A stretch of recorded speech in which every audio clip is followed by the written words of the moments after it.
So we're looking at question 2, which is talking about the factors that cause the Bantu migration. So since this is an essay, remember you do not write your essay in point form. Okay? So you're going to start an essay in a familiar manner, like the way I'm saying it right now. So the Bantu people migrated for various factors. The first factor was that there were people who wanted to explore new places. They were looking for adventure, the excitement and the thrill that comes from uh, exploring new places. Hence, the reason for migrating. The second reason was that the reason for migrating was the increase of the Sahara Desert. How was the Sahara Desert increasing?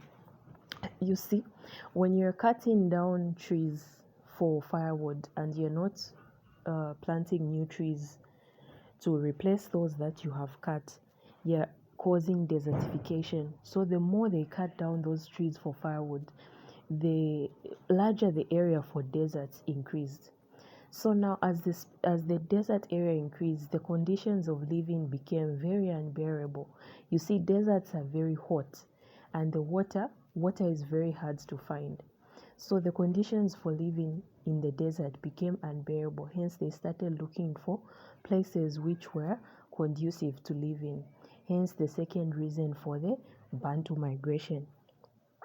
The third reason for the migration was expansion of chiefdoms and kingdoms. Okay, you find that you have been allocated a particular region for your kingdom, but then people give birth, families increase, so that space which was allocated to you starts to do what? Starts to decrease because you need more space for your family. As your family is increasing, each family would increase because they would have more children, hence they would need to increase the area for the kingdom. So it caused people to migrate, because if today you have a family like a mother, a father and a child, in 3 years they have 3 children, in 6 years they have 6 children, definitely there will not be enough in that space or area, so they would migrate to look for a larger portion of land. All right, expansion of chiefs and kingdoms. So the other point there is a population increase. As the population increases, not everyone is comfortable to live in an area which is overcrowded. As a result, people would find themselves migrating to look for areas of land which are less populated, hence the cause of the migration. I hope at this point you are seeing I hope what I'm saying is making sense. Okay? Then the other cause for migration was slave trade. You see, there came a period of time when white men would come to the African chiefs and say, here's gold, here's silver, they bring very nice things, here's a gun. We're offering you 100 guns. In exchange, we want 100 little girls or 100 men and women to come and work in our farmland. And the greedy chiefs would agree to say, okay, fine, you can get these people. And those people would be taken as slaves to go and work in the farms of the white people. All right? So as a result, those who were unfortunate were taken captive.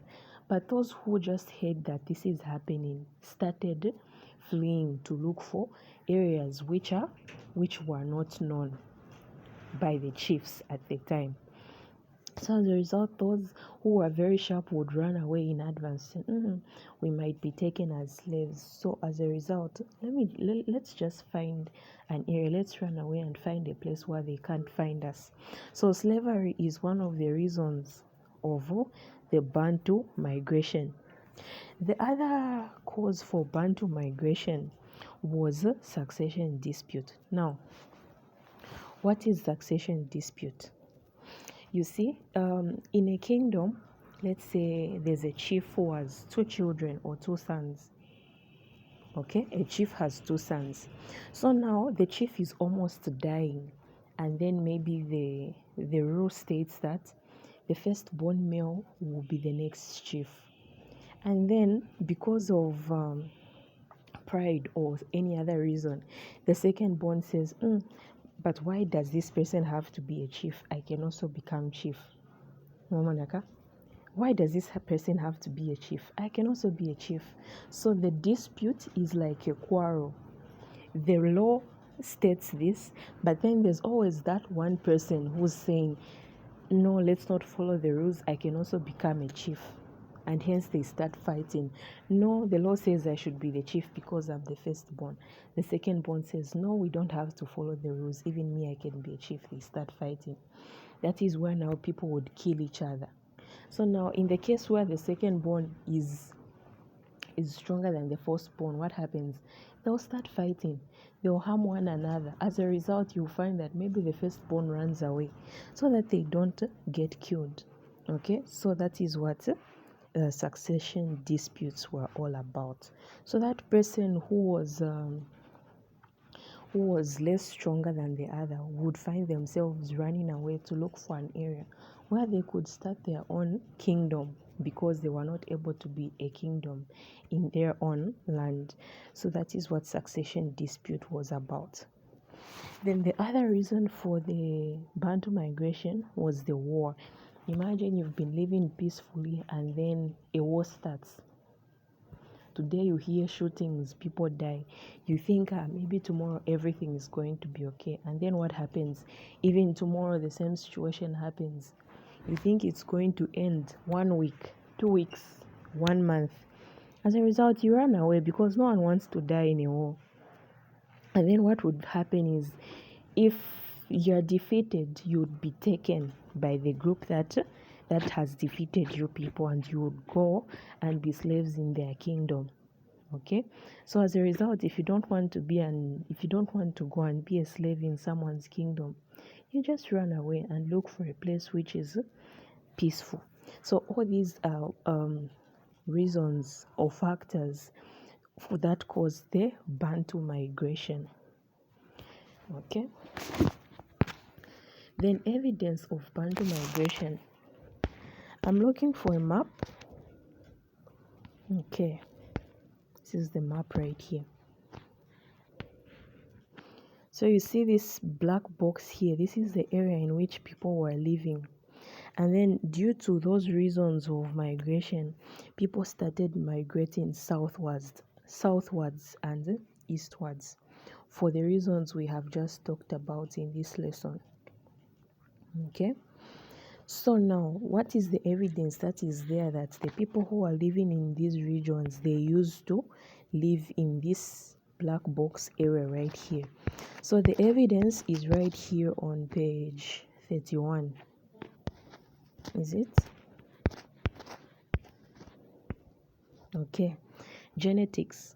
You'll find that the people who are living in this central part here, we do not look very different from each other with the people who are southwards.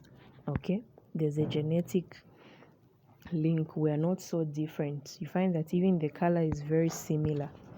Then the other point we take into advantage is the iron working. You find that the tools used in that region are very similar to the tools used in the southern part of Africa.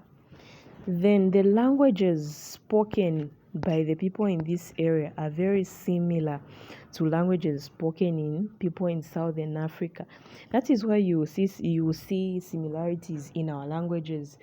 You find a word in Chivemba is similar to a word in Nyanja. Okay, you find very similar words. So that's also proof that people migrated from that region. Then pottery. What is pottery? Works of clay. Okay, the decorations found in these regions are very similar. So this made archaeologists conclude that people definitely did migrate from Central Africa to Southern Africa. Okay, so this answers the question 2. So I don't know which topic is easier for you to understand. So when you're picking a topic, you make sure you pick a topic which is which you're very familiar with. Okay, so in the next video we're going to discuss the 5 methods used to study history. And then, since I have talked about all this, I want you to write an essay. Okay, and since we're revising, I want you to write an essay on question 1 and question 2, and then please submit it in the group.